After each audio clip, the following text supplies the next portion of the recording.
Thanks for speaking with me about the movie. No, thank you. Appreciate your What a time. great movie. Great movie. I told a couple of your co-stars who I had the opportunity to chat with that I think this is the first time that I've actually liked the movie better than the book. I was not a No huge kidding. fan. Yeah, I was not a huge fan of the book. And then I watched the movie and you guys really took it and ran with Who it. wants to read anyway? That's what Exactly. Audible's for. Yep, I You know. just We're gonna sit in go the and car, promote throw that. your headphones on. Yeah. But no, in all seriousness, you guys took these characters and you ran with them and you elevated every single scene. And you know, question for you, first one is how did you get attached to playing Joshua? Well, it came from Lucy. She was already attached to play Hmm. Lucy, and we had worked together on Fantasy Island.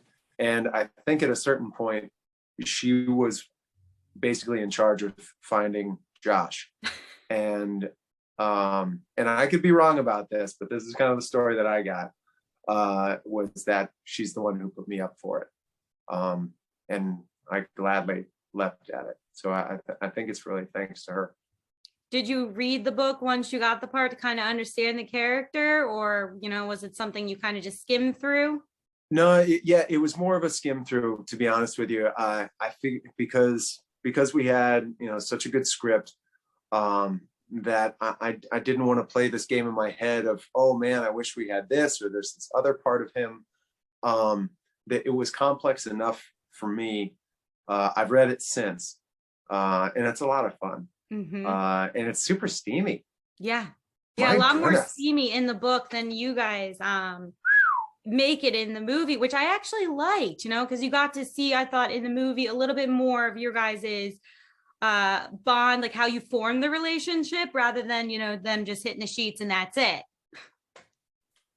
You can say that, sure. All right. um but I think the other thing that I really noticed with the movie is that the focus turned kind of, obviously Lucy and Josh are the main focus of the movie, but you also got to see a lot of Josh's relationship with his dad and Josh's relationship with his boss, who are not the best male figures for Josh, yet he sticks around and he hasn't given up. So in your opinion, why do you think Josh keeps coming back, to his dad and then, obviously to his boss, and we know how that ends up, but why do you think he keeps coming back? I think Josh is a fighter, and I don't think he accepts loss very well. He's competitive, um, and he doesn't want to let himself down again. And I think it's this idea in his head, he wants to prove them wrong, that he's going to figure out, he's going to overcome, and he's going to stick it to them. And that's unfortunate. That's a big downfall for him. It's what makes him throw up this shield that you see all the time from him. Because, honestly, from the very beginning, he could just walk over to Lucy's desk and say, hey, you know what? I'm having, a really tough time doing my job and doing it well because I think I'm falling in love with you. But then we wouldn't have much of a movie. Yeah. And or a very different one, in any case.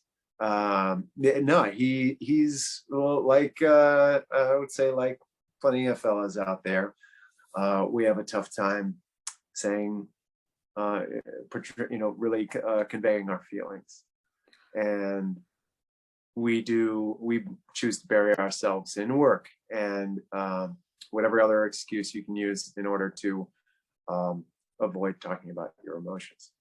Do you think you would have ever taken the same track Josh did in the movie, or, kind of kept, are you the type of guy who's like, nah, I'm going to go and, I'm not going to make Sure, things even I've worse? fallen victim to that before, and that's what therapy is all about opening up. And you pay lots of money in order to become more comfortable talking about your feelings. There you go. There you go. Well, obviously you guys filmed this over, the last, crazy year that has been COVID, or I guess 2 years now. So how do you film a romantic comedy, in upstate New York during COVID, where you can only, I'm assuming having so much time with people and all these restrictions, like how do you make a romantic comedy? you get your nose swabbed a lot, and you isolate yourself quite a bit. Lucy and I ended up spending a lot of time together, eating meals together, going to the gym together, going out exploring upstate New York together, taking the dogs for walks together, because this was at a time when things were a lot scarier, very much reminiscent of kind of what's going on right now, but even more so. It was very much, no going to restaurants. I think we only ate out twice during the entire filming. Other than that, it was cooking in my room a lot, in the hotel room, trying to figure it out. You become very crafty with your with your cuisine skills. But you know what? I'm grateful for it. The fact that we got to work in the middle of a pandemic like this, and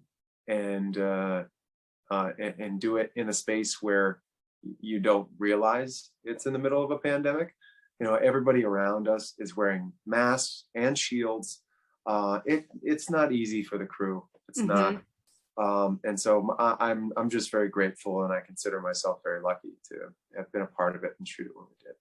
Do you think that your relationship with Lucy would have been different had you guys not been, under COVID and kind of having to find, as you said, you guys went to the gym together, you walked the dogs together. So you did a little bit more, and I hate using the word intimate, but they're a little bit more intimate. It's just you and her. Do you think if it hadn't been COVID, that those same things would have happened and the chemistry you guys found along the way would be the same, or would it be a little bit different?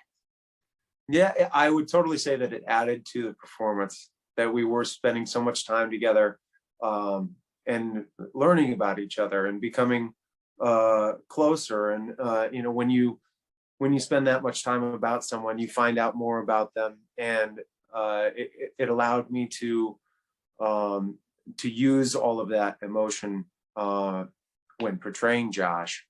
But what if it had been different? I don't know. We were already friends from years past when we did Fantasy Island together, and so I don't think it would have been too different, to be honest with you. But it was what it was, and it was great. What would you say was the biggest thing you took from filming this movie? Say what you mean and mean what you say. While it's not great for making romantic comedies, it's really helpful for life. But I think that's what makes it so relatable, is that you can find someone, there's at least one character in this movie we've all have come across, or we've all done something very similar to one of these characters. So I think that's what makes this such a good romantic comedy, is you can relate to it. It's not that you watch this and you say, this could never happen. This has happened. I've seen it happen with my friends, with me. So I think that's what I think you hit the nail on the head with that. Yeah, the archetypes exist for a reason. That we all know these people. They're just tuned up on camera. Exactly. And the other thing is, you watch it and you can pinpoint certain scenes where you're just like, I've watched this unfold, the same thing. And even you guys, but you don't have the exact ending that you're expecting, with the scene at the wedding, where Lucy's character confronts your dad. Not many people, I've seen instances like that happen, but not that ending. So I think that's the nice thing, is the movie takes it and twists it a little bit, but keeps it in real life. So for you, what would you say was the biggest obstacle for you making this movie? Well, trying to find the nuances to make Josh likable, that he can't just be a jerk. That I always wanted something going on underneath the surface, that audiences would be more confused than reacting negatively to Josh. And it would be easy to fall into that trap, so to speak, where when he hates her, he just hates her and he's totally a jerk. But I was always trying to be playful until Josh was emotionally hurt.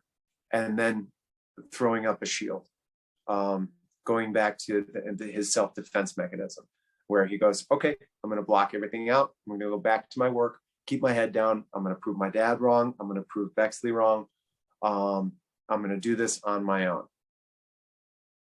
And so that's what I would come back to all the time, is this idea that I couldn't just be one way or the other. It had to be a collection of both worlds. Well, it definitely comes off that way. Definitely your portrayal of him is great. And I'm going to sneak in one last final question for you. What do you hope fans get who haven't yet seen the movie? What are you hoping they get from it? Who haven't seen the movie? I mean, they should see it. It's fantastic. But for those, yeah, what are they going to get from the movie that they don't see? Nothing.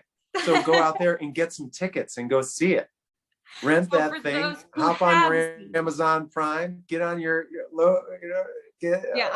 not going to lie. I've been Apple TV. Let's go. I've been telling everyone to go see it. I've been, I'm right there. I think I might be your guys' biggest fan right now because I'm obsessed with it. I've told everyone to go see it. So what are you hoping fans get from it? Like I said before, I think that's a really good takeaway.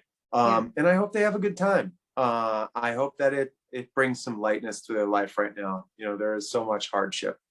The pandemic, the tornadoes right now ripping through Kentucky. There's a lot of people hurting right now. There's a lot of people who are fearful. There's a lot of people who are lacking laughter and love, and movies provide escapism.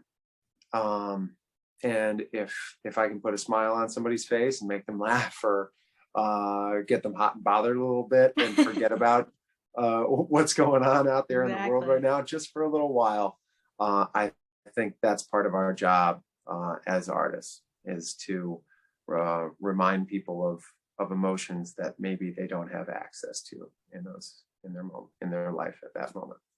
Awesome. Well, thank you so much for speaking with me today. I had a great time. Thank you. I did too.